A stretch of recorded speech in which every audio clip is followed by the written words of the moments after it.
जय हिंद साथियों, आप सभी का एक बार फिर से स्वागत है कैरियर बिहार यूट्यूब चैनल पर एक नए अपडेट में। साथियों, आज आपको बताने वाले हैं ACS stenographer grade C and grade D vacancy 2023 के बारे में कंप्लीट इंफॉर्मेशन।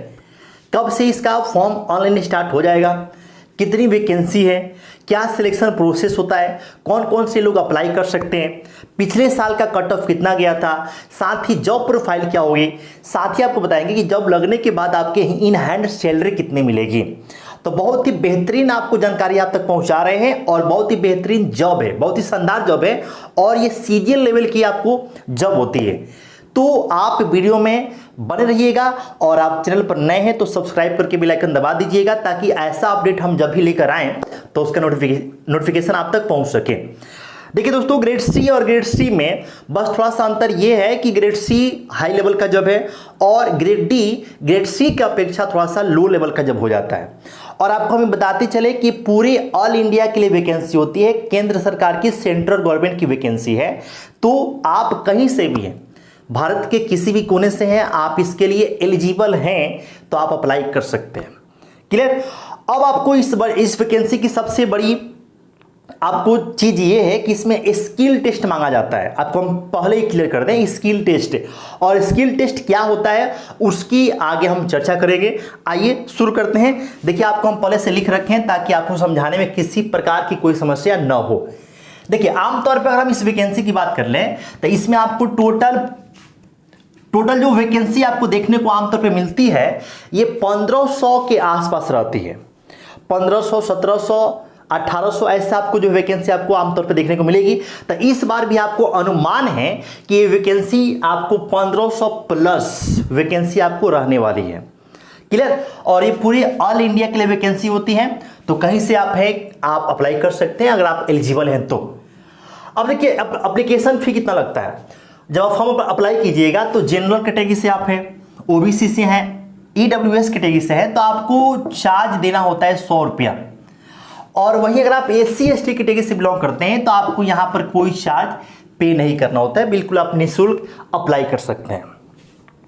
अब अप्लाई डेट की बात कर लें तो जो आपका अप्लाई होगा आपका 2 अगस्त से फॉर्म अप्लाई होना शुरू होगा और फॉर्म अप्लाई करने का आखिरी जो डेट है वो आपका 23 अगस्त 2023 है। तो 2 अगस्त से लेकर 23 अगस्त आपको फॉर्म अप्लाई करने का डेट है। आप इसके बीच में आप फॉर्म अप्लाई कर सकते हैं।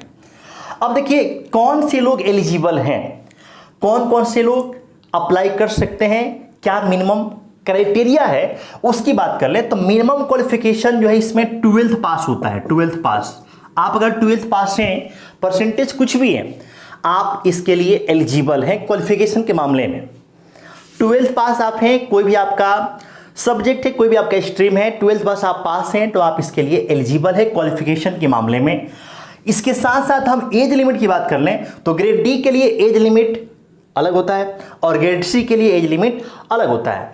ग्रेड सी चूंकि थोड़ा सा अपर लेवल का जॉब होता है तो यहाँ पे एज लिमिट थोड़ा सा ज़्यादा मिलता है और यहाँ पे थोड़ा सा एज लिमिट कम रहता है। तो मिनिमम एज की बात कर लें तो यहाँ पर भी 18 साल और यहाँ पर भी 18 वर्ष मिनिमम एज रहता है। मैक्सिमम की बात कर लें तो मैक्सिमम आप एज लिमिट देखेंगे तो ग्रेड डी में 27 वर्ष रहेगा। 27 वर्ष किसके लिए, तो आपको जनरल के लिए। और ग्रेड सी में आपको मैक्सिमम एज लिमिट आप देखेंगे तो यहां पे आपका 30 वर्ष रहेगा। मैक्सिमम एज लिमिट आपका 30 वर्ष रहेगा। ठीक है। वही जो कैटेगरी के तहत आने वाले स्टूडेंट हैं जैसे ओबीसी वाले हैं उनको एज में आपको 3 वर्ष का छूट मिलेगा और एससी एसटी कैटेगरी से आप बिलोंग करते हैं तो आपको एज में 5 वर्ष का छूट मिलेगा। तो इस हिसाब से आप देख सकते हैं कि आप ग्रेड सी के लिए हैं तो आपके लिए एज लिमिट 18 से, अगर आप ओबीसी कैटेगरी से हैं तो आपका 18 से हो जाएगा 30 साल और एससी एसटी कैटेगरी से हैं तो 18 से हो जाएगा आपका 32 साल। इसी तरीके से आप ग्रेड सी के लिए आप यहां से निकाल सकते हैं। ठीक है। तो एज के बारे में यहां पर आपको डाउट जो भी है आपको क्लियर हो गया होगा, कोई यहां पर डाउट आपका नहीं होगा। आपका अगर इसके बावजूद भी कोई डाउट है तो आप कमेंट बॉक्स में कमेंट करके हमसे पूछ सकते हैं। चलिए आगे बढ़ते हैं। सिलेक्शन प्रोसेस की बात करें दोस्तों तो सिलेक्शन प्रोसेस आपका इसमें जो होता है वो 2 फेज होता है। एक तो आपका होता है रिटन टेस्ट और दूसरा आपका फेज होता है स्किल टेस्ट। स्किल टेस्ट में 2 बातें आपको होती हैं। एक तो आपका होता है शॉर्ट हैंड और एक होता है आपका टाइपिंग। तो पहले आपको शॉर्ट हैंड कराया जाएगा, मतलब कि आपको पहले शॉर्ट हैंड डिक्टेशन दिया जाता है, उसको शॉर्ट हैंड में लिखना होता है और उसके बाद से आपको टाइपिंग किया जाता है, टाइपिंग आपको करना होता है। तो आगे हम इसकी चर्चा करेंगे। पहले आप ये समझ लीजिए कि पहले क्या होगा, आपका रिटन टेस्ट होगा और उसके बाद से आपका होगा स्किल टेस्ट। जो रिटन टेस्ट होता है दोस्तों, उसमें सामान्य ज्ञान के 50 क्वेश्चन होंगे। सामान्य ज्ञान जिसको आप बोलते हैं जीके, 50 क्वेश्चन होंगे। रीजनिंग के भी आपको 50 क्वेश्चन होंगे। इंग्लिश के भी आपको 100 क्वेश्चन होंगे। सबसे ज़्यादा यहाँ पर इंपॉर्टेंस किसका होता है, इंग्लिश का होता है। आप अगर इंग्लिश पर पकड़ अच्छा बना लें तो समझिए कि आपका रिटन एग्जाम नहीं रुकेगा। ठीक है, तो आप अगर सबको देखेंगे तो टोटल आपको जो है 200 क्वेश्चन हो गए।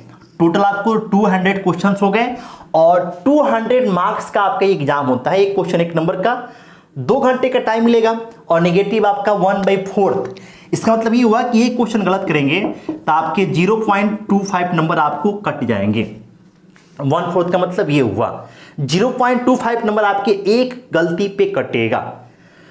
अब देखिए, रिटन टेस्ट जब आप दे लेंगे उसके बाद से आपको एक कट ऑफ जारी किया जाता है और उस कट ऑफ को अगर आप क्रॉस करते हैं तब आपको स्किल टेस्ट में अपीयर होने का मौका मिलता है। दोस्तों, कट ऑफ को आप क्लियर करेंगे तो स्किल टेस्ट में आपको अपीयर होने का मौका मिलेगा। तो अब देखिए, पिछले साल 2022 में जो वैकेंसी आई हुई थी उसमें कट ऑफ क्या रहा था, कट ऑफ क्या रहा था रिटन एग्जाम के बाद से, मतलब कि इतना मिनिमम बच्चे लाए थे उन्हीं को स्किल टेस्ट में अपीयर होने का मौका मिला था। वही हमने यहाँ पे देखिए लिखा है। जनरल वाले जो बच्चे थे पिछली वैकेंसी में वो 200 में से 130.70 नंबर जिनका कम से कम था उन्हीं को स्किल टेस्ट में अपीयर होने का मौका मिला था। 2 बार कट ऑफ बनता है, एक तो रिटन टेस्ट के बाद उसके बिहेव पर, उसके बेस पर आपका स्किल टेस्ट में अपीयर होने का मौका मिलेगा, और एक जब आपका स्किल टेस्ट आप दे लेंगे उसके बाद से फाइनल आपको कट ऑफ बनता है। और ये आप ध्यान रखिएगा कि जो आपका मेरिट बनेगा वो रिटन एग्जाम के बेस पर बनेगा। जो आपका स्किल टेस्ट होता है वो केवल और केवल क्वालिफाई करना होता है।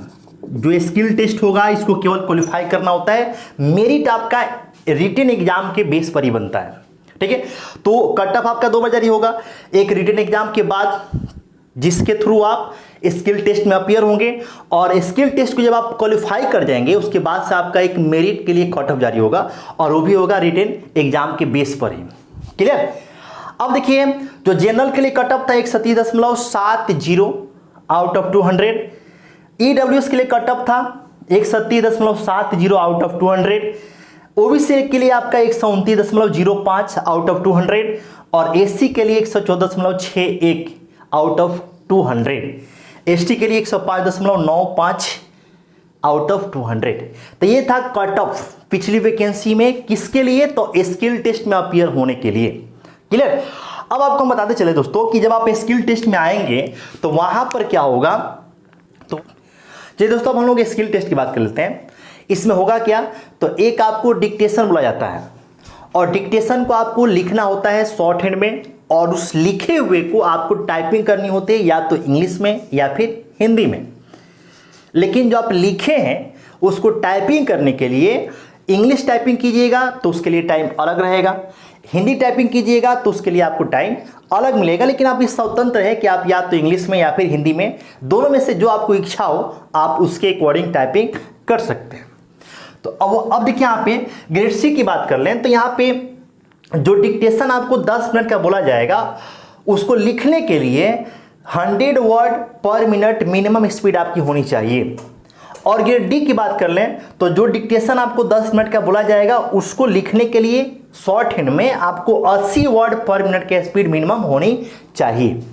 अब जो डिक्टेशन आपको बोला गया उसको आपने शॉर्ट हैंड में लिख दिया, अब उसको आपको टाइपिंग करना है या तो इंग्लिश में या फिर हिंदी में। तो अब समझिएगा यहाँ पे कि अगर आप ग्रेड सी के लिए अप्लाई किए हैं तो आपको हिंदी में टाइपिंग कीजिएगा तो आपको टाइम कितना मिलेगा, 55 मिनट, और इंग्लिश में टाइपिंग कीजिएगा तो आपको टाइम मिलेगा 40 मिनट।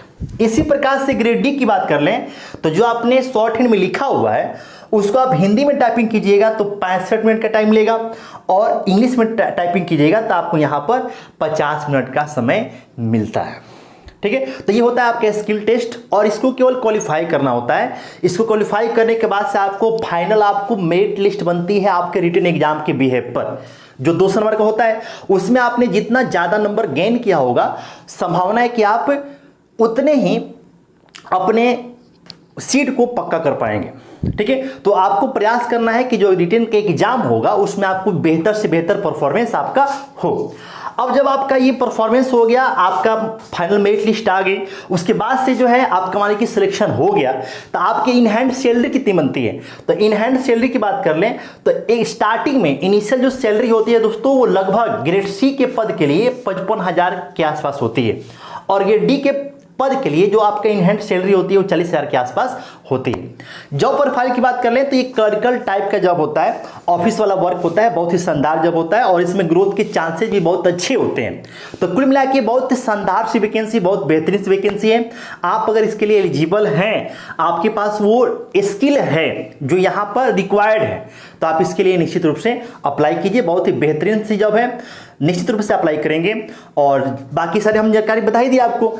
इसके अलावा अगर आपको मन में कोई भी डाउट हो तो आप कमेंट बॉक्स में कमेंट करके हमसे पूछ सकते हैं। चलिए फिर से मिलते हैं एक नए अपडेट में। जय हिंद।